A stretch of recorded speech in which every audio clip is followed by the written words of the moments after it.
Recently, Pakistan government was taken aback when Russia forced Pakistan International Airlines to reroute its Toronto-bound aircraft from Islamabad. Do you know the reason? It was because Pakistan failed to obtain overflying clearance from Russia over non-payment of outstanding dues. According to reports, the incident took place on June 17th when Pakistan International Airlines flight from Islamabad to Toronto was denied permission to overfly. The Russian government asked PIA to clear all outstanding dues before any permission could be granted.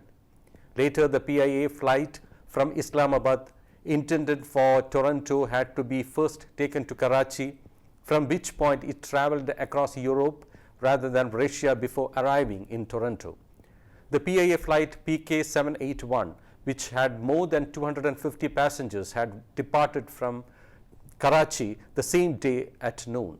Later reports said the State Bank of Pakistan was facing challenges in transferring money for flight overflying charges to Russia, and that was the reason for the flight fiasco. Meanwhile, a PIA spokesman claimed that Russia is facing difficulties to receive overflying payments due to global sanctions, and the PIA was forced to take an alternative route.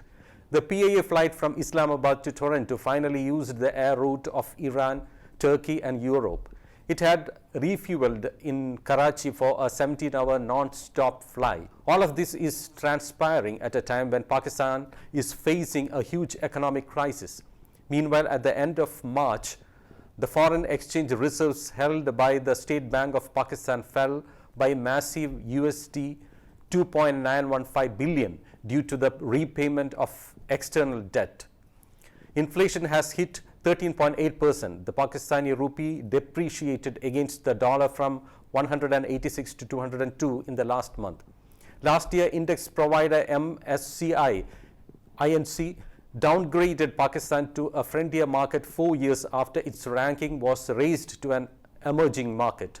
This month, the rating agency Moody's downgraded the economy's outlook from stable to negative, citing heightened external vulnerability and uncertainty around securing external financing to meet the country's needs.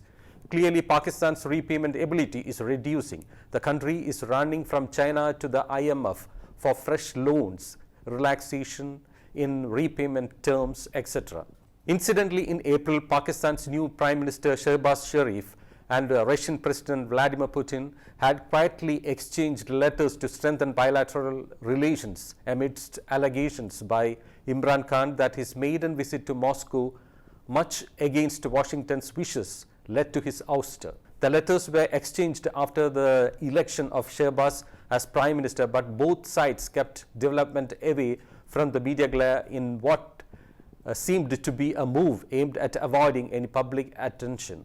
Now, what has dazed Pakistan is Russia's unrelenting stand in extracting overflying payment from it, in spite of recent moves to strengthen bilateral relations.